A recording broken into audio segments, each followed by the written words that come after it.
ஆண்டவராகிய இயேசு கிறிஸ்துவின் நாமத்தினாலே இந்த நேரத்தில் வாழ்த்துதலை நான் தெரிவித்துக் கொள்கிறேன். வார்த்தையும் வாழ்க்கையும் 10வது செய்தியை உங்களோடு கூட பகிர்ந்து கொள்ள ஆசிக்கிறேன். இது ஒரு வாக்குத்தத்த வார்த்தை. வாசிக்க கேட்கலாம். 2 நாளாகமும் 7ஆம் அதிகாரம் 14வது வசனத்தை வாசிக்க கேட்கலாம். என் நாமம் தரிக்கப்பட்ட என் ஜனங்கள் தங்களை தாழ்த்தி ஜெபம் பண்ணி என் முகத்தை தேடி தங்கள் பொல்லாத வழிகளை விட்டு திரும்பினால், அப்பொழுது பரலோகத்தில் இருக்கிற நான் கேட்டு அவர்கள் பாவத்தை மன்னித்து அவர்கள் தேசத்துக்கு சேமத்தை கொடுப்பேன். கிறிஸ்துவுக்குள் பிரியமானவர்களே, இந்த வாக்குத்தத்த வசனம் ஆண்டவர் கொடுக்கும் பொழுது என்ன செய்ய சொல்கிறார் என்று பார்க்கும் பொழுது 4 காரியத்தை நம்ம செய்யும் பொழுது தேவன் 3 காரியத்தை செய்வேன் என்று சொல்லுகிறார். முதலாவது காரியம் என்னன்னு பாத்தீங்கன்னா, என் நாமம் தரிக்கப்பட்டது. நம்ம எல்லாரும் இயேசு கிறிஸ்துவை சொந்த இரட்சகராய் ஏற்றுக்கொண்ட ஜனங்களாய் இருந்தால், எல்லாரும் எப்படி பாவத்தை விட்டு விலகி பிரித்தெடுத்தப்பட்ட வாழ்க்கை வாழணும்னு தீர்மானம் எடுத்திருந்தீர்களானால், அப்படி எடுக்கப்பட்டவர்களுக்கு சொல்லப்பட்டது அந்த வார்த்தை, என் நாமம் தரிக்கப்பட்டவர். அவருடைய நாமம் தரிக்கப்பட்டவர்கள்னா இயேசுவின் இரத்தத்தினால கழுவப்பட்டவர்கள் என்று அர்த்தம். கழுவப்பட்டவர்களாய் நாம் இருக்கிறோம் என்று நாம் நினைப்போமானால் அவர்களுக்கு சொல்லப்பட்டதுதான் இது. நாமம் தரிக்கப்பட்ட ஜனம் தாழ்த்த வேண்டும். தாழ்மை என்பது கிறிஸ்துவின் அடிப்படை சூத்திரமா இருக்கு. தாழ்மைன்னு சொல்லும் பொழுது இயேசு கிறிஸ்துவை குறித்து சொல்லும் பொழுது அழகா சொல்லி இருக்குது பாருங்களேன். பிலிப்பியர் 2ஆம் அதிகாரத்துல 8வது வசனம் இப்படியாய் சொல்லுகிறது. அவர் மனுஷ ரூபமாய் காணப்பட்டு மரண பரியந்தம், அதாவது சிலுவையின் மரண பரியந்தமும் கீழ்ப்படிந்தவராகி தம்மை தாமே தாழ்த்தினார். கிறிஸ்துவுக்குள் பிரியமானவர்களே, தாழ்மை என்பது கிறிஸ்துவின் தன்மை. அவர் சிலுவை மரணம் பரியந்தம் நம்மை தாழ்த்தினார். யாருக்காக? உங்களுடைய பாவத்துக்காகவும் என்னுடைய பாவத்துக்காகவும் சிலுவையிலே தன்னை தாழ்த்தினார். அதனாலதாங்க நம்ம விடுதலை பற்றி இன்னைக்கு ஆரோக்கியமாய் வாழ்ந்து கொண்டிருக்கிறோம். தாழ்மையை நாம் கடைபிடிக்க வேண்டும். அதை செய்கிறவர்களா இருக்கிறோமா? முதலாவது காரியம் தாழ்மை. 2வது காரியம் அதுல சொல்ல தங்களை தாழ்த்தி ஜெபம் பண்ணி. இப்போ அனுதினமும் ஜெபிக்கணும். காலமை எந்திரிச்சோடனே இந்த நாளை நீங்க கொடுத்தீங்களே ஆண்டவரே உமக்கு நன்றி அப்படின்னு சொல்லுங்க. காலம் எத்தனும் துதிகளை ஏறணுங்க. துதிகளை எடுத்து ஆண்டவர் செய்த நன்மைகளை நினைத்து பார்த்து நன்றி சொல்கிறவர்களா இருக்கணும். அவர்கிட்ட பேசிக்கிட்டே இருக்கணும். அவர் விரும்புகிறார். நமக்கே குழந்தைகள் இருக்குது. குழந்தை குட்டி பிள்ளையா இருக்கும் பொழுது ஒரு 1வது வகுப்பு 2வது வகுப்பு படிக்கிற பிள்ளை ஸ்கூலுக்கு போயிட்டு வருது, நம்மகிட்டே பேசலன்னு வச்சுக்கோங்களேன், நம்மளுடைய மனநிலை எப்படி இருக்கும்? ஏன் அந்த பிள்ளைக்கு என்ன பிரச்சனை? ஏன் பேசவே மாட்டேங்குது? என்னாச்சு பாப்பா, என்னாச்சு உனக்கு, ஏன் பேச மாட்டேன்ற அப்படின்னு நம்ம கேட்போம் பாத்தீங்களா? அதே போலதாங்க தேவன் விரும்புகிறார். நம்ம எல்லாம் கர்த்தருடைய பிள்ளைகள்.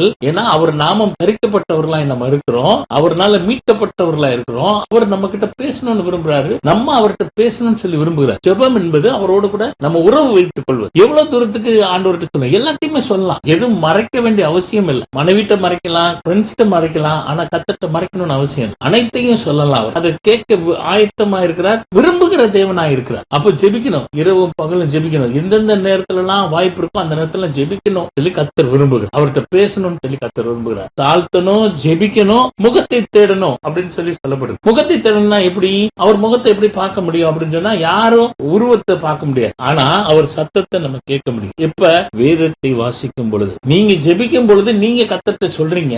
திரும்பி ரிப்ளை எப்படி கொடுப்பாருன்னா, வேத வார்த்தை தான் நிரந்தரமான உத்தமமான பதில். நம்ம கேட்ட கேள்விக்கான ஆன்சர் எங்க இருக்குதுன்னா இந்த வேத வார்த்தையில மாத்திரமே இருக்குது. அவர் இதை செய்யலாம் செய்யக்கூடாதுன்றத சொல்லுவார். அப்படி நம்மளுடைய ஐக்கியம் எப்படி இருக்கும்? தேவனோடு நான் பேசுறேன், தேவன் என்கிட்ட பேசணும்னு நான் எதிர்பார்க்கிறேன், நான் அதுக்காக காத்திருக்கிறேன், அதுக்காக வேதத்தை தியானிக்கிறேன் அப்படின்னு நான் நினைத்து நான் செயல்படும் பொழுது தேவன் கூட பேசுகிறவரா இருக்கிறார். எல்லா நேரங்களிலும் தேவன் பேசுவதற்கு ஆயத்தமா இருக்கிறார். Is ever ready. எந்த நேரத்துல நீங்க கூப்பிட்டீங்கனாலும் கேட்டு உங்களுக்கு பதில் தருவதற்கு ஆயத்தமா இருக்கிறார். அப்ப அவர் முகத்தை தேடணும்னா வேதத்தை தியானிக்கணும். எவ்வளவு நேரம் தியானிக்கிறோம் சரிங்களா? எத்தனை வசனங்களை தியானிக்கிறோம்? வசனத்தை ஒரு 10 வசனத்தை தியானிச்சீங்கன்னா கூட அதை பற்றி கேட்கணும். இதுல என்ன ஆண்டவரே நான் இன்னைக்கு கத்துக்க விரும்புறீங்க, எனக்கு என்ன சொல்லி தரீங்க அப்படின்னு சொல்லி கேட்டீங்கன்னா அப்படியே டீச் பண்ணுவார் கர்த்தர். முகத்தை தெரியும். அடுத்தது 4வது காரியம் பாத்தீங்கன்னா, பொல்லாத வழிகளை விட்டு விலகி. இப்ப நம்ம தியானிக்கிறோம். இப்ப 1 யோவான் 1ஆம் அதிகாரம் 9வது வசனத்தை நம்ம தியானிக்கிறோம்னு வச்சுக்கோங்களேன். இந்த வசனம் என்ன சொல்லுது? நம்முடைய பாவங்களை நாம் அறிக்கையிட்டால் பாவங்களை நமக்கு மன்னித்து எல்லா அநியாயத்தையும் நீக்கி நம்மை சுத்திகரிப்பதற்கு அவர் உண்மையும் நீதியும் உள்ளவராயிருக்கிறார்.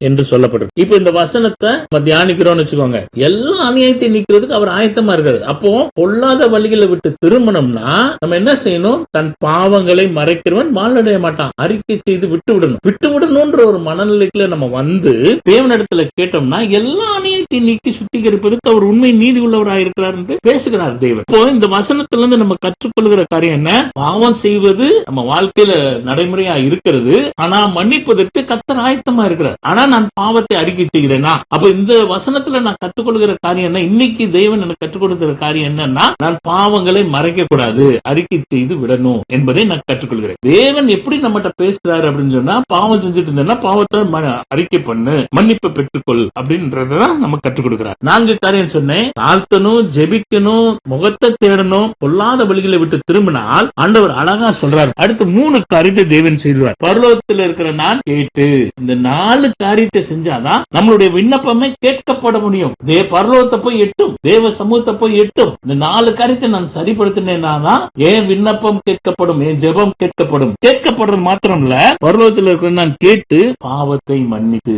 எப்படி நீங்க எவ்வளவு அநியாயம் பண்ணியிருந்தாலும் சரி, எவ்வளவு பொய் சொல்லியிருந்தாலும் சரி, எவ்வளவு அசிங்கமான செயல்களை நீங்க செய்திருந்தாலும் சரி, நீங்க அவர்கிட்ட இந்த 4 காரியத்தை செய்து அவர்கிட்ட நீங்க அறிக்கை பண்ணீங்கன்னா கேட்டு மன்னிக்கிறதுக்கு ஆயத்தமா இருக்கிறார். 1:9 சொன்ன மாதிரி தன் பாவங்களை மறைக்கிறவன் மலடுவன் மட்டும் அறிக்கை செய்து விட்டு இரக்கத்தை பெறுவான். இரக்கத்தை பெறுற மாதிரி தான் ஆண்டவர் சொல்றார், பாவங்களை மன்னிக்கிறதுக்கு நான் ஆயத்தம் உள்ளவனா இருக்கிறேன். எப்படி டெய்லி பாவம் செஞ்சு நம்ம அறிக்கை பண்ணாலும் மன்னிக்கிறதுக்கு ஆயத்தமா இருக்கிறார். ஆனா அடிக்கடி கடிந்து கொள்ளப்பட்டு தன் பெடரையை கடினப்படுத்தும் சகாயம் சரீதில நாசமடைவான்னு வேத வசனம் சொல்லுது. அடிக்கடி நம்ம திருப்பி ரிப்பீட்டட் அதே பாவத்தை திருப்பி நம்ம செய்யக்கூடாது. ஆனா நம்ம பாவம் அறிந்து செய்த பாவம்னாலும் சரி, அறியாமல் செய்த பாவம்னாலும் சரி, துணிகரமாய் செய்த பாவம்னாலும் ஆண்டவர்கிட்ட நம்ம மன்னிப்பு கேட்டோம்னா மன்னிக்கிறதுக்கு ஆயத்தமா இருக்கிறார். நம்ம எப்படி இருக்கிறோம் ஆராய்ந்து பார்க்க வேண்டும். மன்னித்து அதுக்கப்புறம் பாருங்க, ஒரு சரியான ஒரு பிளெஸிங் தேவன் தராரு. என்ன பிளெஸிங்னா, தேசத்துக்கு சேமத்தை கொடுப்பேன். நான் இது நிறைய டிரான்ஸ்லேஷன்ல பார்த்தேன். ஒரு இடத்துல I will heal the land அப்படின்னு சொல்லி ஒரு டிரான்ஸ்லேஷன்ல போட்டிருக்கு. இன்னொரு இதுல பாத்தீங்கன்னா செழிப்பை தருவேன் என்று ஒரு டிரான்ஸ்லேஷன்ல போட்டிருக்கு. அடுத்தது என்ன சொல்ல, நான் சுகமாக்குவேன் சொல்லி ஒரு டிரான்ஸ்லேஷன்ல போட்டிருக்கு. மூணுமே நம்ம பார்த்தோம்னா மூணுமே ஒரு ஆசீர்வாதம். எப்ப என் பாவத்துல இருந்து விடுதலை ஆனவனே ஆண்டவர் வாக்குத்தத்தங்கள் வைத்திருக்கிறார் வேதத்துல. ஒரு சில வாக்குத்தத்தங்கள் கிருபையினால் அளிக்கப்படுகிறது, ஒரு சில வாக்குத்தத்தங்கள் கண்டிஷன் பேஸ்டா இருக்குது. அப்ப அந்த கண்டிஷன் பேஸ்ல இருக்கிற வாக்குத்தத்தத்தை அந்த கண்டிஷனுக்கு நம்ம கீழ்ப்படிஞ்சோம்னா கண்டிப்பா நம்ம வாழ்க்கையில நிறைவேறும். தேசத்துக்கு சேமம் அப்படின்னு சொல்லும் பொழுது இது எங்க ஆரம்பிக்குதுன்னு வச்சுக்கோங்களேன். இப்ப நான் இந்த நாள்ல இந்த வாக்குத்தத்தத்தை பிடித்து கிளைம் பண்றேன்னு வச்சுக்கோங்க. இன்னைக்கு நான் கிளைம் பண்றேன். அப்போ எப்படி கிளைம் பண்றேன்? ஆண்டவரே, உங்களுடைய 2 நாளாகவும் 7:14 படி தாழ்த்தி ஜெபம் பண்ணி முகத்தை தேடி பொல்லாத வழிகளை விட்டு திரும்பி நீர் கேட்டு என் பாவத்தை மன்னித்து தேசத்துக்கு சேமத்தை தருவேன்னு சொன்னீங்களே, இந்த வாக்கை அப்படியே இருதயத்திலே கொண்டு நான் அறிக்கை பண்ணுவேன். ஆண்டவரே, எனக்கு என் தேசத்துக்கு சேமத்தை தரணும்னா முதலாவது ஆசீர்வாதம் எனக்குங்க, அடுத்தது என் குடும்பத்துக்குங்க, அடுத்தது என் கூட பிறந்தவங்களுக்குங்க, அடுத்தது நான் இருக்கிற ஊர்லங்க, அடுத்து நான் இருக்கிற நாட்டுலங்க, அப்புறம் நான் இருக்கிற சபையிலங்க, நான் பணி செய்யற இடத்துல இந்த